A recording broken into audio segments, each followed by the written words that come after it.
Assalamualaikum warahmatullahi wabarakatuh. Halo anak-anak yang ibu sayangi dan ibu banggakan. Gimana kabar kalian? Semoga kabar kalian dalam keadaan sehat selalu ya. Berjumpa lagi dengan saya Bu Trisna di mata pelajaran Pendidikan Pancasila dan Kewarganegaraan kelas 9.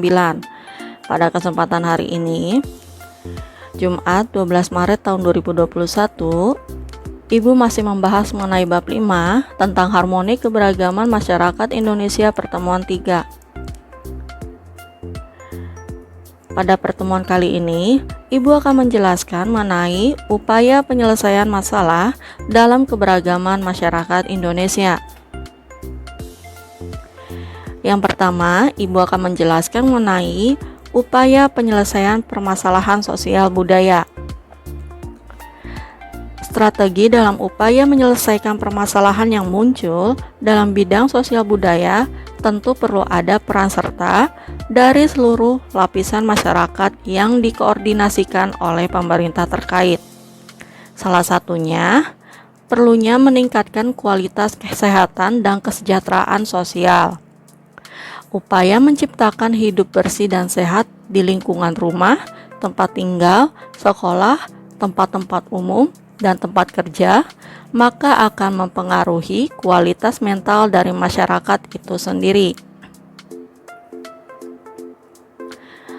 Upaya meningkatkan kesejahteraan sosial dapat dilakukan dengan membangun ketahanan sosial yang mampu memberi bantuan penyelamatan dan pemberdayaan terhadap penyandang masalah kesejahteraan sosial dan korban bencana, serta mencegah timbulnya gizi buruk dan turunnya kualitas generasi muda.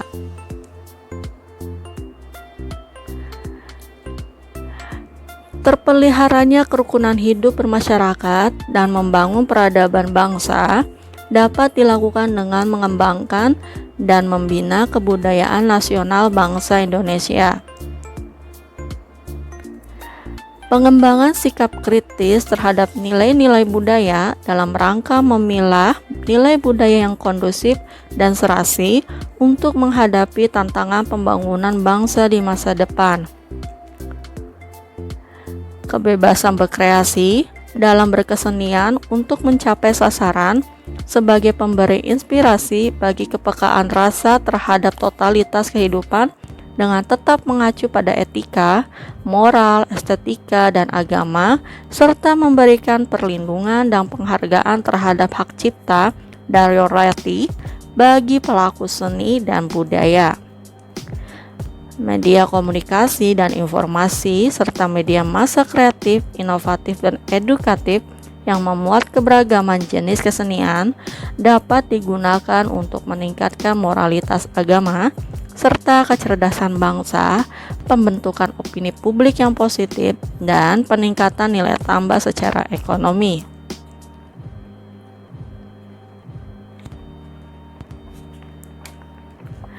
Bagi generasi muda, perlu dikembangkan minat dan semangat kewirausahaan yang berdaya saing, unggul, dan mandiri. Melindungi segenap generasi muda dari bahaya destruktif, terutama bahaya penyalahgunaan narkotika, obat-obat terlarang, dan zat adiktif lainnya, melalui gerakan pemberantasan dan peningkatan kesadaran masyarakat akan bahaya penyalahgunaan narkoba. Selanjutnya yang kedua adalah upaya penyelesaian permasalahan ekonomi. Upaya dalam menyelesaikan masalah ekonomi diantaranya perlu dikembangkan persaingan yang sehat dan adil, serta menghindarkan terjadinya struktur pasar monopolistik dan berbagai struktur pasar yang merugikan masyarakat. Hal tersebut dilakukan dengan mengoptimalkan peranan pemerintah dalam mengoreksi ketidaksempurnaan pasar, dengan menghilangkan seluruh hambatan yang mengganggu mekanisme pasar melalui regulasi layanan publik, subsidi, dan insentif yang dilakukan secara transparan dan diatur dengan undang-undang.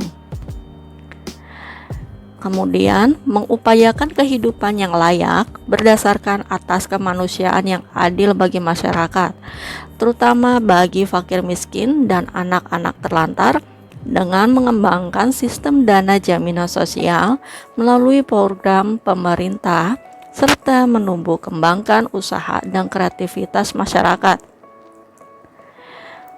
Upaya pemerintah dalam mengembangkan kebijakan industri, perdagangan, dan investasi dalam rangka meningkatkan daya saing global dilakukan dengan membuka aksesibilitas yang sama terhadap kesempatan kerja dan berusaha bagi segenap rakyat serta seluruh daerah melalui keunggulan kompetitif, terutama berbasis keunggulan sumber daya alam dan sumber daya manusia dengan menghapus segala bentuk perlakuan diskriminatif dan hambatan.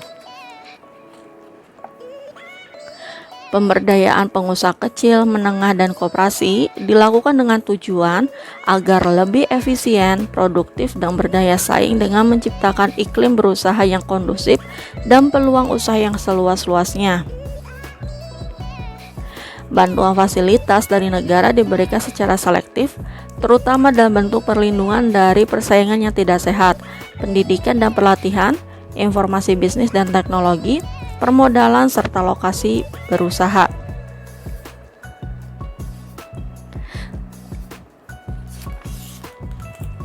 Dan yang terakhir adalah upaya penyelesaian permasalahan gender.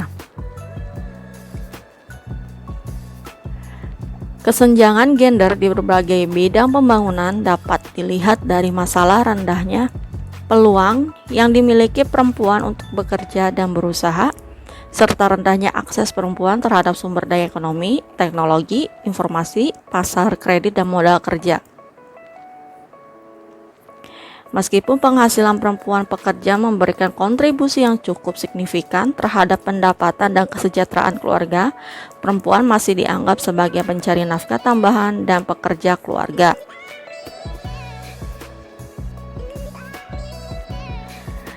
Kebijakan pembangunan yang akan dilakukan dalam 5 tahun ke depan diarahkan untuk meningkatkan keterlibatan perempuan dalam proses politik dan jabatan publik, meningkatkan taraf pendidikan dan layanan kesehatan serta bidang pembangunan lainnya untuk mempertinggi kualitas hidup perempuan, menyempurnakan perangkat hukum untuk melindungi setiap individu dari berbagai tindak kekerasan, eksploitasi, dan diskriminasi.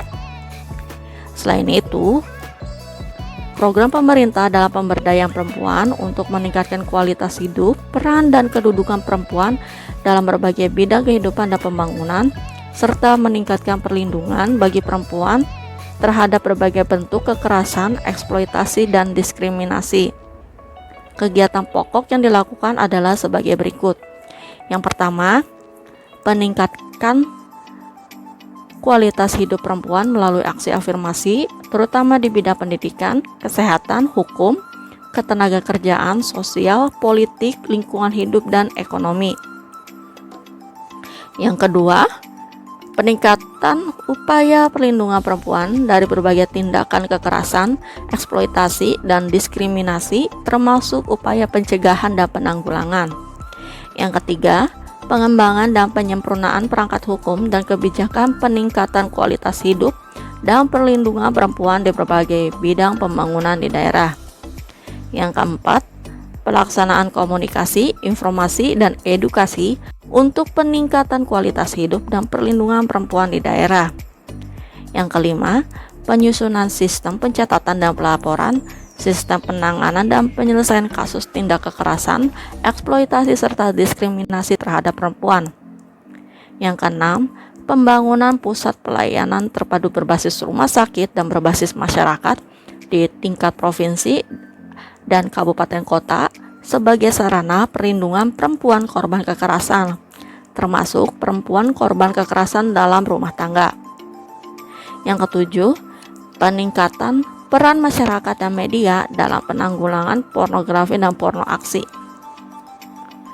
Kemitraan antara laki-laki dan perempuan yang sering didengungkan selama ini haruslah tertumpu pada pemberdayaan intelektual untuk menampilkan kualitas sesuai dengan yang diinginkan. Dengan demikian, jika sumber daya perempuan dimanfaatkan, hal ini akan menjadi potensi kekuatan masyarakat yang luar biasa. Ada banyak hal yang bisa dilakukan untuk meningkatkan kualitas pemberdayaan kaum perempuan. Di antaranya adalah sebagai berikut. Yang pertama, melalui jalur pendidikan, baik formal maupun informal. Yang kedua adalah terciptanya kemitraan yang baik antara laki-laki dan perempuan, baik di ranah publik maupun domestik, dengan memiliki persepsi yang sama tentang dimensi perbedaan dan persamaan. Dan yang ketiga, berupaya memberdayakan diri dengan cara meningkatkan rasa percaya diri. Yang keempat, memahami tujuan hidup dan dapat membuka diri untuk bermusyawarah. Yang kelima, pelaksanaan pelatihan atau pendidikan analisis gender agar dapat meningkatkan pengetahuan, pemahaman, dan kesadaran tentang gender, serta meningkatkan kemampuan dalam kebijakan program perencanaan pembangunan. Yang keenam, mengupayakan keterlibatan kaum perempuan dalam setiap proses pengambilan keputusan. Dari pemaparan materi hari ini, Ibu dapat tarik kesimpulan bahwa upaya penyelesaian permasalahan sosial budaya, ekonomi, dan gender pada masyarakat Indonesia haruslah melibatkan semua pihak, baik secara individu, kelompok, masyarakat, dan pemerintah. Setiap individu harus memiliki kesadaran untuk berupaya meningkatkan kualitas dan taraf hidup yang lebih baik. Kelompok masyarakat perlu turut bekerja sama serta berpartisipasi mengatasi masalah sosial. Pemerintah melalui berbagai programnya bertujuan untuk meningkatkan pelayanan kesejahteraan masyarakat. Demikianlah pemaparan materi pada pertemuan hari ini. Terima kasih dan sampai jumpa pada pertemuan selanjutnya. Wassalamualaikum warahmatullahi wabarakatuh.